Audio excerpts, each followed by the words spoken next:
पहलगाम का बदला लेने उतरा लॉरेंस गैंग। पाकिस्तान के अंदर पहुंच गए लॉरेंस बिश्नोई के शूटर। क्या लॉरेंस बिश्नोई से मदद ले रही खुफिया एजेंसियां? लॉरेंस गैंग के फैसले से शाह भी हैरान। लॉरेंस के धमकाते ही रोने लगा पाकिस्तान। हॉटलाइन पर भारत से माफी मांगने लगे शहबाज।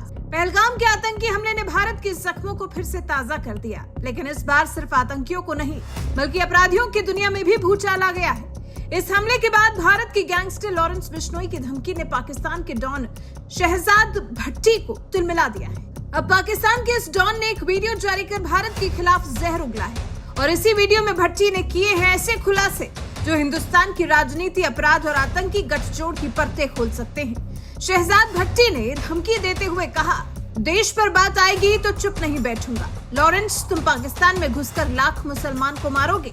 पाकिस्तान बहुत दूर है, तुम किसी देश की चिड़िया भी नहीं मार सकते। भट्टी यही नहीं रुका, उसने लॉरेंस को चेतावनी दी, अब हमारी दोस्ती खत्म। अगर और कुछ बोला तो मैं वो राज खोल दूंगा जिनसे खुद तुम्हारी सरकार तुम्हें घेर लेगी। बता दूंगा कि तुमने एनसीपी नेता बाबा सिद्दीकी को किसके कहने पर मारा। सिद्धू मूसेवाला की हत्या का असली कारण क्या था, और वो सबूत भी है मेरे पास जो तुम्हारी हकीकत सबके सामने लाकर रख देंगे। ये बयान सिर्फ धमकी नहीं बल्कि कई गहरे और सियासी राज की तरफ इशारा है। भट्टी ने दावा किया कि सिद्धू मूसेवाला की हत्या भी सिर्फ पैसों के लिए नहीं की गई थी, बल्कि इसके पीछे एक गायक और एक राजनेता का सीधा हाथ था। उसने कहा, तुम्हारा सिद्धू से कोई झगड़ा नहीं था, फिर क्यों मारा उसे? क्योंकि तुम्हें पैसा मिला और आदेश मिला। मैं बता दूंगा कि हथियार कहां से आए, भारतीय करेंसी किसने दी और किस गायक के कहने पर सिद्धू को मारा गया।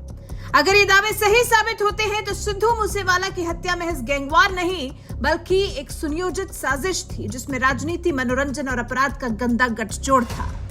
भट्टी ने बाबा सिद्दीकी की हत्या को लेकर भी बड़ा दावा किया। उसने कहा, मेरे पास सारे सबूत हैं कि किस नेता के शहर पर सिद्दीकी की हत्या करवाई गई। फरार ज़ीशान अख्तर किसके संरक्षण में है ये भी सबको पता चल जाएगा।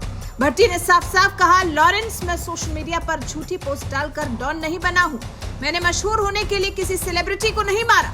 अगर मेरे देश, मेरे मजहब या मेरे मुस्लिम भाईचारे पर कोई उंगली उठाएगा तो मैं चुप नहीं बैठूंगा। अब हमारी दोस्ती खत्म, अब तुम मेरी नजर में दुश्मन हो। लेकिन आखिर ये पूरा विवाद शुरू क्यों हुआ? दरअसल कुछ दिन पहले पहलगाम में हुए आतंकी हमले में कई बेगुनाहों की जान गई। इस हमले के बाद लॉरेंस बिश्नोई गैंग ने सोशल मीडिया पर एक पोस्ट डाली जिसमें आतंकी हाफिज सईद की फोटो पर क्रॉस बनाकर लिखा गया, जय श्री राम। पाकिस्तान में घुसकर हम बदला लेंगे, एक ऐसा मारेंगे जो लाख के बराबर होगा। अगर आंख दिखाओगे तो आंख निकाल लेंगे, ईंट का जवाब पत्थर से देंगे। लॉरेंस के इस बयान ने पाकिस्तानी आतंकी तंत्र को हिला दिया, लेकिन सबसे ज्यादा तिलमिलाया डॉन शहजाद भट्टी। क्यों? क्योंकि लॉरेंस की इस राष्ट्रवादी ललकार ने पाकिस्तान के उन चेहरों को भी परेशान कर दिया जो अब तक भारत के अपराधियों के साथ रिश्ते में बंधे हुए थे। अब सवाल यह है, क्या भट्टी जो कह रहा है वो सच है? क्या सिद्धू मूसेवाला और बाबा सिद्दीकी की हत्या के पीछे कोई राजनीतिक साजिश है? क्या इन खुलासों से भारत के कई बड़े नामों की साजिशें सामने आएंगी? और सबसे अहम, क्या भारत के अपराधी अब आतंकियों के खिलाफ राष्ट्रवादी रुख अपना रहे हैं या ये सिर्फ दिखावा है? डॉन बनाम गैंगस्टर की ये जंग अब सिर्फ धमकियों तक सीमित नहीं रह गई है। अब इसमें दांव पर लगी है देश की सुरक्षा, सिस्टम की सच्चाई और कई सालों से दबे वो राज जिन्हें अगर उजागर किया गया तो कई चेहरे बेनकाब हो सकते हैं। अब देखना यह है कि सरकार इन धमकियों और खुलासों को गंभीरता से लेती है या नहीं, क्योंकि अगर भट्टी के पास सच में रिकॉर्डिंग्स और सबूत हैं तो आने वाले दिनों में भारत की राजनीति और अपराध की दुनिया में बड़ा भूचाल आ सकता है। ये मामला अब सिर्फ दो गैंगस्टर्स का नहीं बल्कि एक ऐसा जहर है जो देश की आत्मा तक पहुंच चुका है। क्या भारत की एजेंसियां हर उस कड़ी को जोड़ेंगी जो इन अपराधियों के जरिए देश को खोखला कर रही है?